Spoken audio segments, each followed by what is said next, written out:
We back with another video. Jasmine Crockett, ladies and gentlemen, once again talks about how the Republicans wants to wreck our country to protect our health care, which is insane. Make sure you like, comment, subscribe to the YouTube channel. Let's get right into it. Let's go. My Republican friends, they got a little bit of a better messaging every now and then. So I wondered if that was the case in this fight.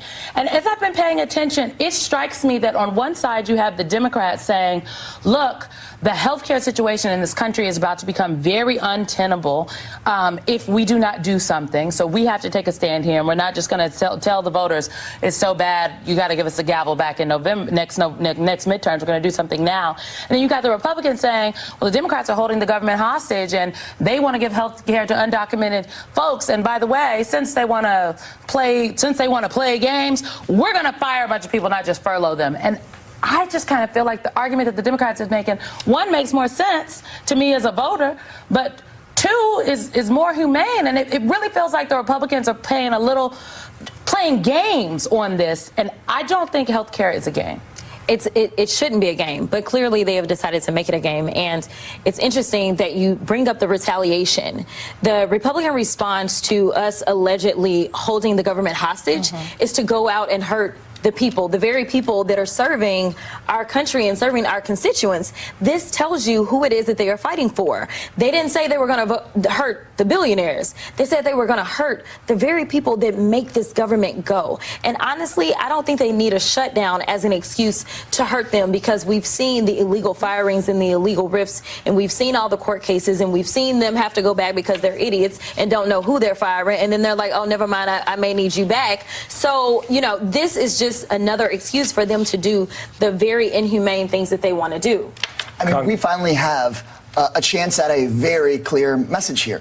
And I think that we're winning this fight finally, and proof is in the pudding. That's why the Republicans aren't even here.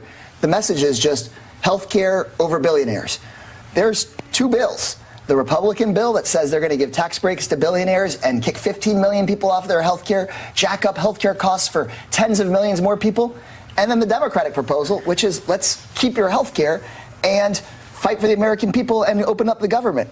I feel like every day of the week we can stand behind making sure folks have their health care while these guys try to give, I don't know, tax breaks to their best friends. That may be, Congressman Cassara, but the reality of it is very different. And the reality of it is I got up this morning, and for about 5 hours, the only voice I heard and the only pictures I saw were Republican leadership on the balcony, doing press conferences, delivering a message. The Democrats didn't officially get in the game until 2 p.m. And here's the problem. Messaging requires impact immediately. You cannot wait in a moment like this to have it defined 4 hours, 5 hours after the leadership that is lying to the country, all right? They're lying to the country about the fact that the Democrats have proposed a bill that does what? Gives health care to who? Illegal. Oh, yeah, they're always going to blame an immigrant, right? That's what they're always going to do. But it works, Congressman. That's why they do it. That's why they do it. And so what is the repost? What is the counteraction from Democratic members and leadership?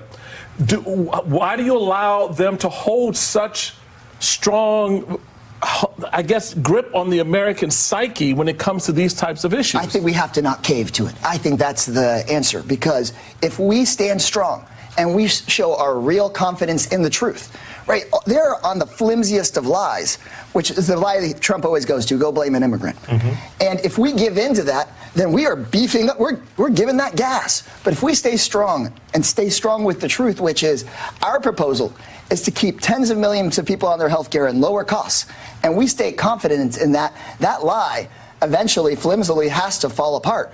Now, if your question to me is, well, what are you going to do about the fact that oligarchs and Trump billionaires have bought up so much of the media, and that, you know, whatever TV show you're putting on in the morning is... No, it's my network. Yeah, but let's ask your network about it. But the thing is, we were up early in the morning putting the message out. We were out all day. I did like 6 different press conferences, every single local TV station. But yeah, if your question to me is, why don't you have as big of a megaphone as Donald Trump, we're not going to have that. No, but what we can do is have millions of people organized. The expediency of it. I'm talking about the expediency of it, and the megaphone isn't it. You're talking about the Speaker of the House and Hakeem Jeffries, the Minority Leader of the House. Yes, one megaphone may be a little bit larger by virtue of office, but the message, I think, is a bigger message for Democrats than Republicans. Yeah, I mean, listen, I don't run comms for the caucus, so I'm not going to tell you what the comms plan is. But first thing I did was I was on syndicated radio. Young Jock texted me this morning, was like, hey, can you jump on? So first thing this morning, I was on black radio so that black folk could hear me, a trusted voice, and know what was going on as they were going into work. I then got on with local news because it is important that my district, especially since I'm not there right now, it is very important that my local constituents, the ones that sent me to D.C., know that I have a message for them. So I got up, I did local news. All this evening, I am doing the national news. But this is just what me and my team have set out for ourselves. I do know that the leader had I think he was doing a 24-hour YouTube stream. And so I know that they were kind of running different people on that stream to try to communicate. We are behind. I mean, Michael, these are the facts. Yeah. Like, I'm not going to sit here and lie. We are behind. They are way ahead. Congressman Kassar brought up the fact that, yes, they're buying up the media space, but also just how to use the media. We're just now starting to get with influencers. We're just now starting to get online in general. Like, we are far behind. I do think it is interesting, though, that part of the schism seems to be within their own caucus. There was reporting today from the Wall Street Journal about the fact that you do have moderate House Republicans who are floating a year-long extension of these health care subsidies. But it's the Freedom Caucus that's saying that's a non-starter for them. And then you have that Fabrizio polling from July that is basically like, hey, Republicans, if you decide to go with this move and actually raise people's health care premiums, Democrats are going to absolutely slaughter you come midterms. So there has to be someone, Congressman, in their caucus who knows that this is a political loser for them. They know it's a loser, and that's why they are floating these things of, well, trying to fix some of the problems they caused just in time for the elections. But we can't settle for just fixing their problem. We have to stand strong and actually fix the problems of the American people, because I think that even though their propaganda is strong, Michael, I think that if we deliver in a big and meaningful way for people, where folks expect Democrats sometimes to cave, but actually deliver in a big way, don't just give them one little year of an extension, then maybe folks can have another party to believe in. There was a piece in the New York Times, there were a bunch of charts from Steve Ratner that I think help articulate this, and then I'll kick it over to you, Simone. Can we pull up Ratner's essay in the Times? Even upper income Americans who buy insurance on the ACA exchanges will be hurt by the repeal of this tax break. That's because as coverage gets more expensive, healthier people drop their insurance first, forcing companies to raise premiums on the remaining customers to maintain profitability. Thanks to Republican legislators, a 55-year-old couple making $85,000 annually could see their health insurance costs more than triple to $24,535 a year. I think those types of illustrations are helpful, Simone, because I think sometimes when we have these conversations, they're like, oh, poor people aren't going to have health insurance. But no, we are talking across the income spectrum about this affecting We are Americans. talking about everybody. You know, I disagree with the chairman. Yeah, You know, I think that again, usually I would argue my Democratic friends are very much so behind the 8 ball. I think that what has happened is you all have wrestled the narrative with something that is real. Steve Ratner is writing about this because that's what you all are talking about. Usually shutdown fights are about budgets and taxes. This is about people's health care. And to be very clear, this is not the economy where you can leave your job. No. If you don't have a job, it's very hard to get a job. And if you have a job, you need to keep your job. It is already very expensive. So to see that people's premiums are going to go up by, in some places, 300%. People who are making good money can't really afford that. On top of the Medicaid cuts. And so I actually do think this is strong ground to stand on. I wonder what is the... Like, is there an off-ramp? Like, at what point will how does this end? Yeah, I don't know how this how this ends. We know that the last time we experienced a Trump shutdown, because this is what Trump does, if the American people have forgotten, the last time we experienced this, we know that it was the air traffic controllers that shut that thing down, right? Once the planes stopped going, then you had the airlines calling, you had all of those that were engaged in logistics in any way. Those businesses were calling and was like, y'all need to fix this. We don't care what you got to do because we are losing too much money. Unfortunately, the only language that this administration understands is the language of billionaires and dollars. And so I am hoping that there is some creativity as it relates to our federal workers to make sure that they start to speak the language of this administration. So I encourage all of our federal workers, listen, think hard, think long about how you can speak their language. But I do believe that, I think you're saying the same thing. I don't think Michael was criticizing the actual message. Our message is strong. No, he's saying you're not giving the message. Right. He's saying, yeah, because it has to be frequent. It has to be all over. I mean, you've got to literally blast it everywhere. And so we can't focus on just one medium. We've got to focus on all types of mediums, and we've got to deliver it in different ways. We have to have people telling their own stories about what's going to happen to them. I think it is important that you have pieces like this that are written so that people can see with their own two eyes and not just hear from those of us that are elected politicians, because some people just tune us out as soon as we start talking because they say, well, y'all not saying the same thing, so one of y'all got to be lying. And I'm trying to tell you, the numbers don't lie. Because of the big ugly bill, there's $1 trillion that is going to be pulled out of the healthcare ecosystem, and that is what you're talking about.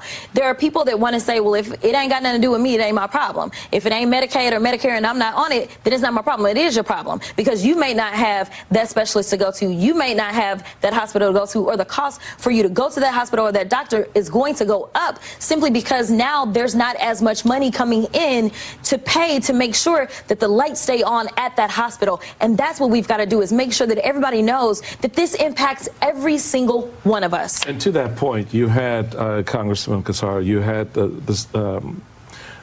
I almost called him Speaker, Jeffries, Yes. say in response to Trump's administration freezing $18 billion in funding for two major Democratic cities, including New York City, in their infrastructure projects. Let's take a quick listen to his response to that. Do you think you're personally being targeted?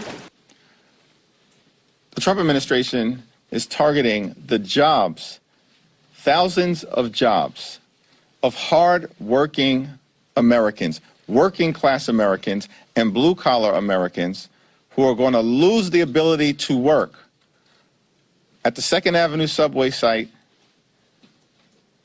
or at the other project that has been canceled related to the Cross Harbor Tunnel.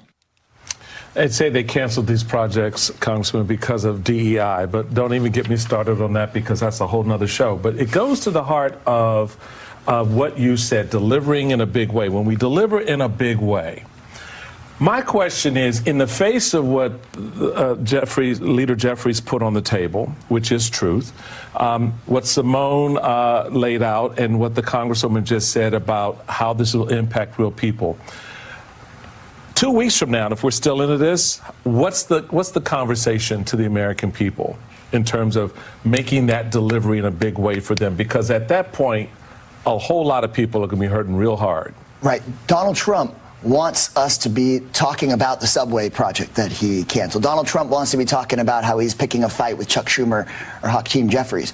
But what the American people should be talking about, what we should be making sure folks are talking about, is that person in Mike Johnson's district who's going to have to pay $16,000 more a year in health care costs. Those people in Texas that John Cornyn and Ted Cruz are fighting so hard to make sure people in Texas have to pay $10,000 more dollars.